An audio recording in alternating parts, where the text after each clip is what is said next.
Rain hammered my face as security grabbed my elbows, walking me across the parking lot like some criminal.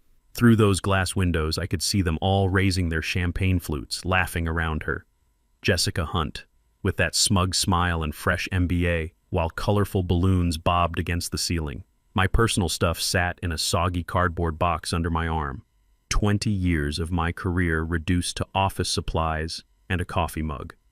I'm Vincent Parker, 48 years old, and until 40 minutes ago, I was the senior traffic systems engineer who built something nobody else in this company understood. I caught Andrew Stevens' eye through the streaked glass. My boss for the last 2 years, but I'd actually trained him when he was a junior engineer back in the day. He lifted his glass higher in some theatrical toast, and I could read his lips even through the rain. "She'll fix your mess." That stung more than I expected. See, I'd spent 5 years creating the most advanced traffic optimization system this city had ever seen. Not weekends here and there, I'm talking about real dedication. Missing family dinners, working through holidays, solving problems that kept other engineers awake at night, building something that would actually save lives and make this city function for once. They'd been cutting my team piece by piece over the last 18 months. Optimizing resources, they called it. Meanwhile, I kept the whole thing running by myself, putting in 60-hour weeks just to maintain what we'd built. "We're pursuing alternative methodologies," Andrew had announced earlier, sliding an empty cardboard box across his desk. "Someone with more conventional approaches." I didn't beg or make a scene, just nodded and felt something twist in my gut. 5 years of my expertise, my problem solving, dismissed with corporate speak and fancy words that meant nothing. Patrick, the security guard who'd smiled at me every morning for 3 years, couldn't look me in the eye as he watched me load my soaked box into my 10-year-old sedan. "Protocol," he mumbled, sounding almost apologetic. So there I sat in my car, watching the celebration continue through rain-blurred windows. They'd been grooming Jessica for months, the rising star with impressive credentials who questioned my methods in every meeting. "Wouldn't a traditional framework be more sustainable?" she'd ask. Easy to say when you've never dealt with real traffic chaos during rush hour or emergency situations. I turned the key and my engine sputtered to life. Traditional frameworks, conventional approaches, code words for "we don't understand what you built, so we're replacing you with something familiar." Now let me explain what I actually created here because it's important for what happens next. This wasn't your typical traffic light system that changes every 90 seconds no matter what's happening on the street. This was something completely different, invisible architecture that made sure ambulances always found clear paths, that rush hour flowed instead of stopping dead, that 2 million people could move through the city like water instead of getting stuck in massive parking lots. I didn't look like your typical genius engineer. At 48, with graying hair I never bothered styling and a preference for practical clothes over corporate fashion, I was easy to underestimate. But my colleagues learned pretty quickly that my mind worked differently. I could see patterns where others saw chaos, understand traffic flow rhythms the way some people understand music. My apartment felt hollow when I got home that night. The divorce had been finalized 2 years ago. Sarah finally got tired of competing with my work schedule for attention. Both kids were off at college now, supported by the steady paycheck I'd just lost. Just me and the echo of wet shoes on hardwood floors. Here's what really got to me. I'd given everything to that job. My social life dried up years ago because I was always working on something critical. Dating apps on my phone just collected digital dust. Family stopped expecting me at gatherings because I'd inevitably have some emergency to handle. But you know what? It wasn't supposed to end like this. Just think about it. Back in the spring, my project had received glowing preliminary reviews. City officials were amazed by early simulations showing 35% reductions in emergency response times. The mayor herself said, "This could save lives." How did you do it? I couldn't fully explain it to her. The system worked because I'd spent 5 years learning invisible patterns, adjusting for weather variations, crowd psychology, historical data that nobody else bothered analyzing. I'd basically coded my intuition into the system, making thousands of tiny adjustments that no textbook could teach you. That's when Andrew hired Jessica. "Just to lighten your workload," he assured me with one of those thin smiles. "The board wants fresh perspectives." Jessica, with her crisp blazers and flawless PowerPoint presentations. Jessica, who had theories about everything but had never actually built anything that worked in the real world. Jessica, who gradually started appearing in meetings I wasn't invited to, somehow gaining access to my preliminary designs, smiling sympathetically when I worked late. "You should take better care of yourself," she'd say while quietly cataloging my methods, my insights, my breakthroughs. The first night after getting fired, my phone stayed quiet. The second day, too. They were probably still celebrating their brilliant personnel decision back at the office.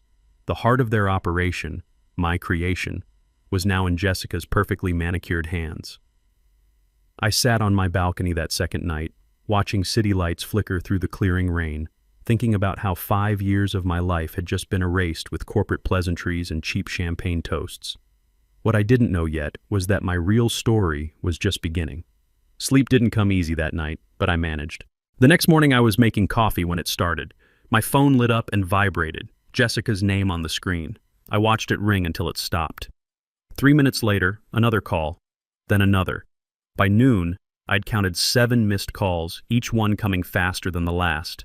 By evening, the count hit 12. No voicemails, no texts, just desperate, persistent calling that told me everything I needed to know.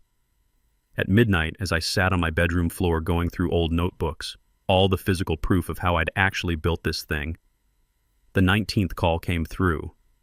I watched my phone buzz against the hardwood, imagining Jessica's panic as she faced tomorrow's implementation deadline. See, here's what they never understood. My traffic system wasn't just code and algorithms you could hand off to someone else. It was me, my way of seeing the world, my patterns of thought translated into digital form.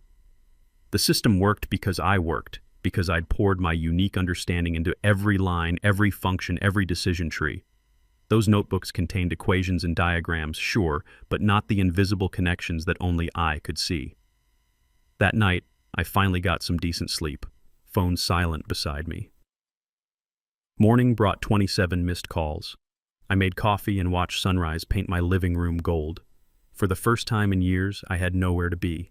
No crushing deadlines, no midnight coding sessions fueled by energy drinks and desperation. Just this strange emptiness stretching ahead. My phone buzzed again. Not Jessica this time, but Nicole, the only junior engineer who'd survived the team optimization 8 months ago. I hesitated, then answered. Vincent. Her voice was hushed, urgent. It's falling apart. The entire North Quadrant grid locked up yesterday afternoon. Ambulances couldn't get through. They had to dispatch helicopters for 3 separate emergencies. I said nothing, just listened to her rapid breathing. Jessica keeps trying to recalibrate using standard parameters, but it's making everything worse. Andrew's losing his mind. The mayor called twice yesterday. Sounds challenging, I replied, keeping my tone neutral. Challenging? It's a complete disaster. The board called an emergency meeting. The city's threatening to terminate the contract. Nicole paused. They need you. No, they fired me, I corrected, surprised by how calm I sounded. They escorted me out while celebrating my replacement. They don't need me.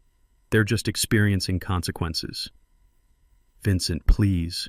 Real people are suffering. That hit different than I expected. Real people. Not just Andrew with his backstabbing smile or Jessica with her stolen position. Ordinary citizens trying to get through their daily lives. I have to go, Nicole. Wait. I ended the call, set the phone down carefully, and walked to my window.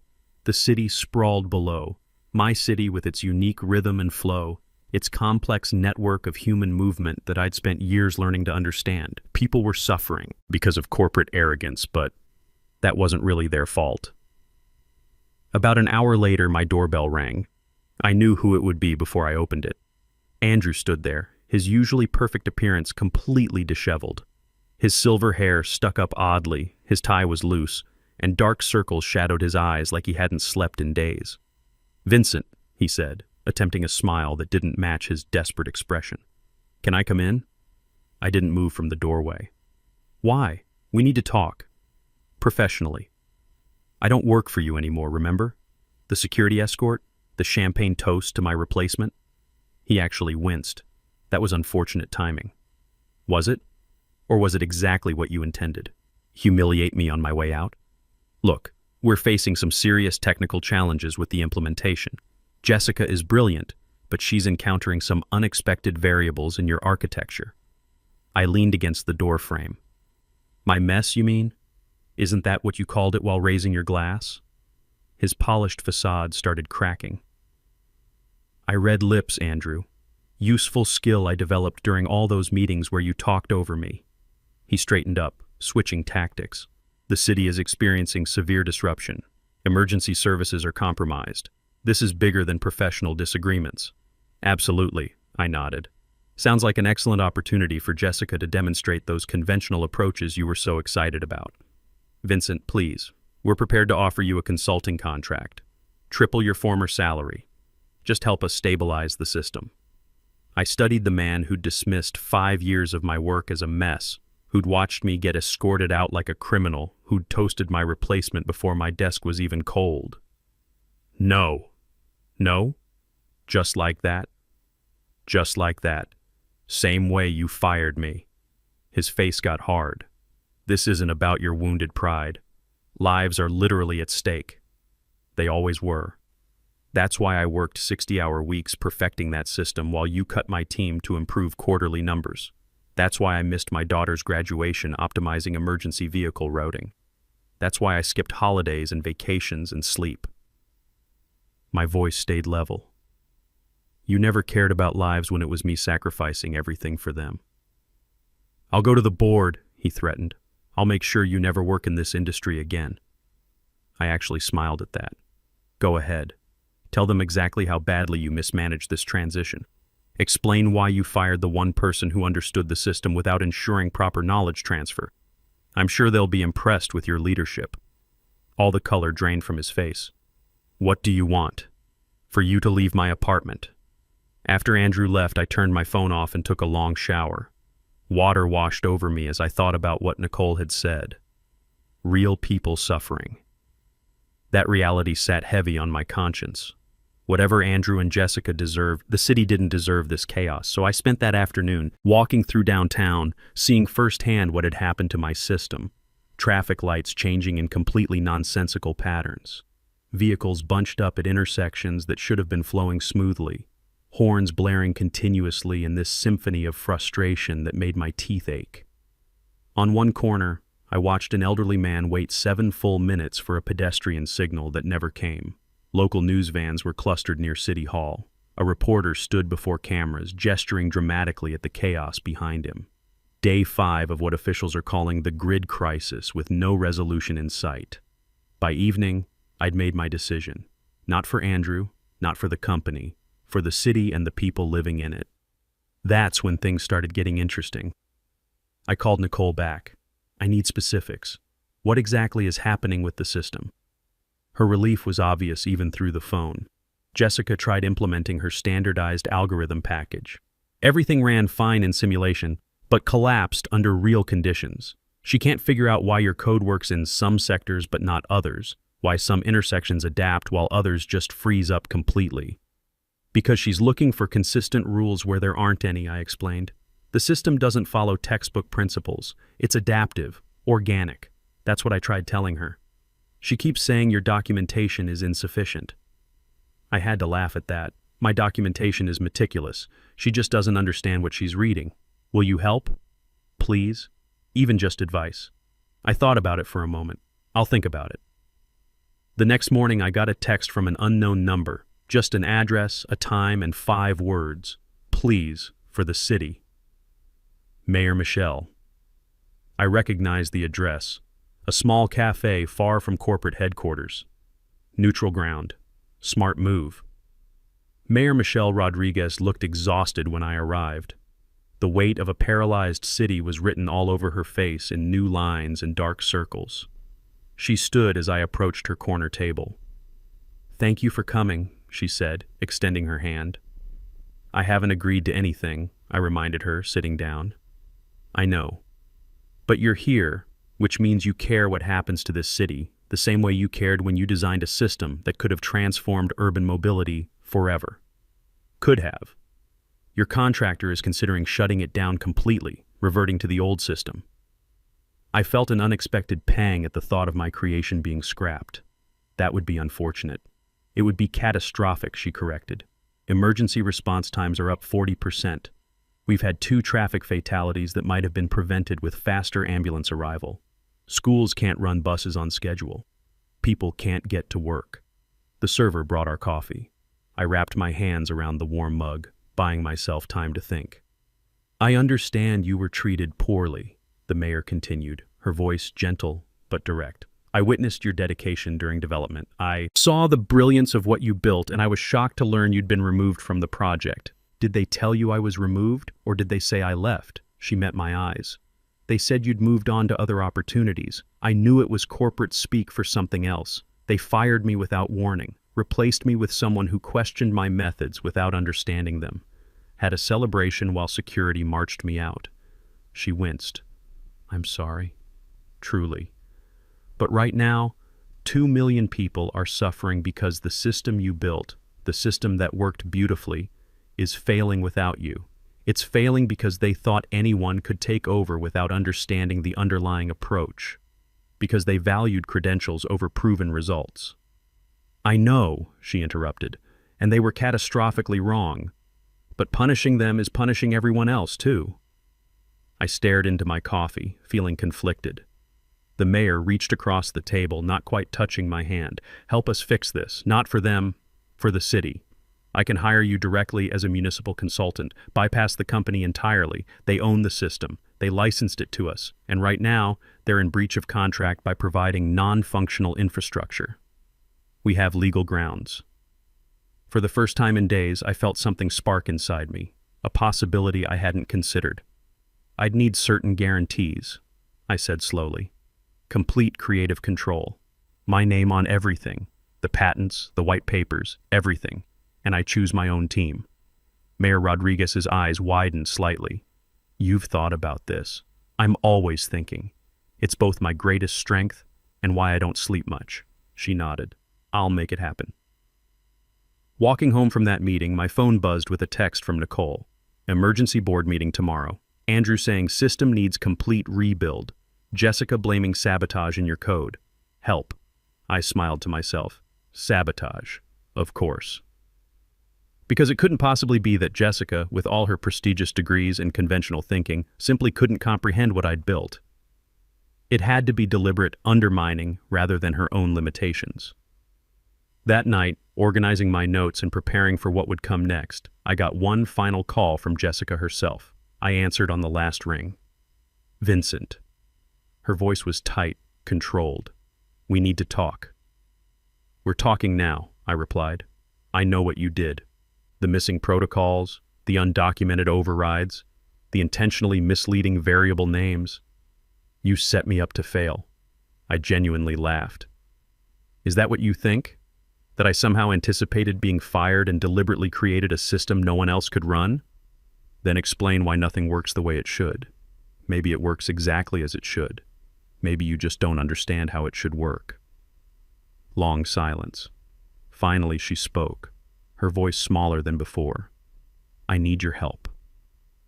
3. Small words that must have cost Jessica's pride dearly. I savored the moment, thinking of her, standing in the wreckage of what she'd so confidently believed she could handle. Interesting, I replied, keeping my voice neutral. A week ago, you were explaining to the board how my approach was needlessly complicated. I was wrong, she admitted, the words tight and clipped. The system is beyond conventional understanding. No, it's beyond your understanding. There's a difference.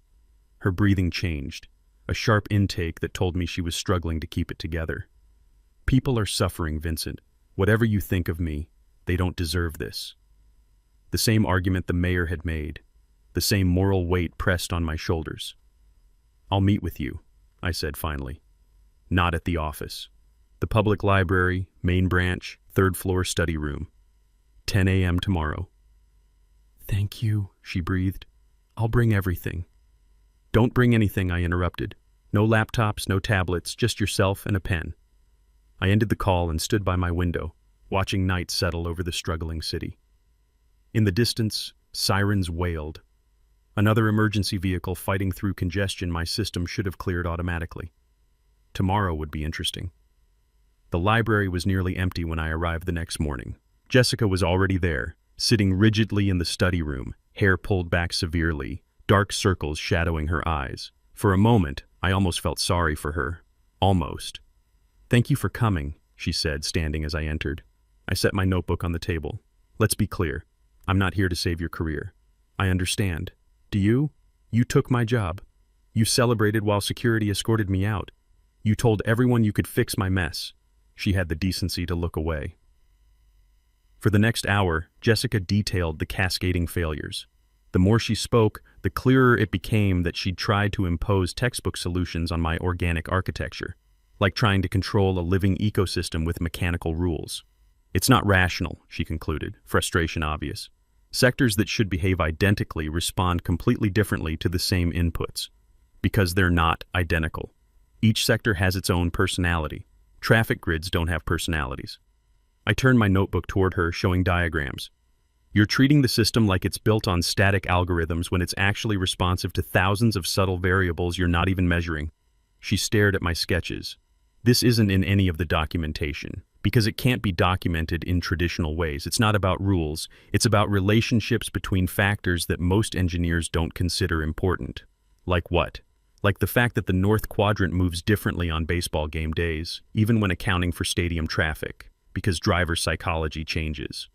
Or that the downtown grid needs different timing when it rains because pedestrians create unique patterns depending on where building awnings are located. That's impossible to systematize. Not impossible, just beyond conventional approaches." I closed my notebook. "Which is why you're failing." Her face hardened. "So will you help?" "I haven't decided. What would it take?" I studied this woman who had so confidently stepped into my position, who had dismissed years of my work with casual certainty that she could do better. "I want the board to understand exactly what happened, how my system actually works, why it failed under your management, the complete truth." She went pale. "You want me to admit failure publicly? I want accountability from everyone involved." Jessica stared at her hands. "Andrew will never agree. He's telling the board your system was fundamentally flawed from the beginning. That's why he brought me in. Then I guess the city stays paralyzed." I stood to leave. "Wait." Jessica reached across the table. "What if I tell the truth without him? At this afternoon's emergency board meeting?" I paused. "Why would you do that?" "Because you're right. Because I was wrong. Because this isn't about careers anymore." I didn't entirely believe her sudden moral clarity, but I nodded. "This afternoon's meeting. I'll be watching what happens very carefully." 3 hours later, I was sitting in the corporate lobby when Nicole appeared. "Vincent, the board requested your presence." I followed her into that familiar conference room. Every head turned toward me, some curious, some hostile, some unreadable. "Thank you for joining us," the chairman said carefully. "Miss Hunt has been sharing some revelatory information about your traffic system design." I nodded but said nothing. "She suggests that the current implementation failures are not due to flaws in your original design, but rather misapplication of conventional algorithms to your adaptive architecture." I turned to Andrew, whose face had flushed an unhealthy shade of red. "Interesting choice of words for firing the one person who understood the multi-million-dollar system you'd contracted to deliver." "Now see here," Andrew began, but the chairman raised his hand. "Mr. Parker, the situation is critical. The city is threatening legal action. Our reputation is suffering immeasurable damage. We need solutions." "I agree completely," I replied calmly, "which is why I've accepted a position as direct consultant to the mayor's office, effective immediately." The room erupted in confused murmurs. "You've what?" Andrew sputtered. "The city has exercised its contractual right to engage independent expertise when the primary contractor fails to deliver functional infrastructure," I explained. "Since you licensed my system to them but can no longer make it work, they've hired me to fix it." You can't," Andrew stammered. "Actually, she can," interrupted a new voice. Mayor Rodriguez stood in the doorway, flanked by her legal counsel. "As of 9 a.m. this morning, the city has formally notified your company of material breach. We're exercising our right to engage Mr. Parker directly." The chairman's expression darkened. "This is highly irregular." "So, was firing the creator of a proprietary system without ensuring knowledge transfer?" the mayor replied smoothly.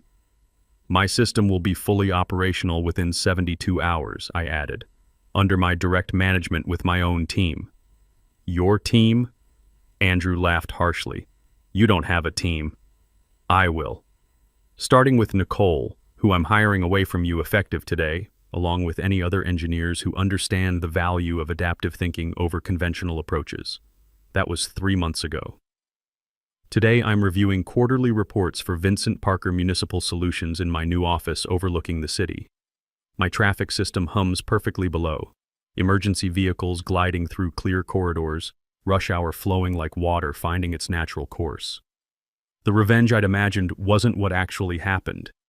It wasn't watching Andrew get terminated after the board meeting.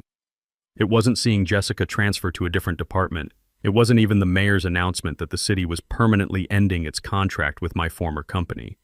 The real revenge came when my restored system silently, elegantly resumed functioning across the city, when emergency response times dropped to record lows, when traffic flowed like a living organism again, when the mayor held a press conference announcing the innovative approach pioneered by municipal consultant Vincent Parker that would become a model for cities nationwide. The sweetest moment wasn't the job offers flooding my inbox or the industry recognition. It was last week, walking past my former company's headquarters on my way to City Hall. Through the glass lobby, I saw moving boxes and people clearing out desks. The city contract, their primary revenue source, had been permanently reassigned to my Municipal Innovation Division. Near the entrance stood Andrew, looking shell-shocked, watching his empire crumble. Our eyes met through the glass. I didn't smile or gloat, just nodded once and continued walking toward my team of brilliant, unconventional thinkers waiting at City Hall. Because true revenge isn't about destruction, it's about building something better from the ashes of what was taken from you. And sometimes, if you're patient and you really know what you're doing, you get to watch the people who dismissed you realize just how badly they underestimated what you were capable of all along. That's a feeling worth waiting for.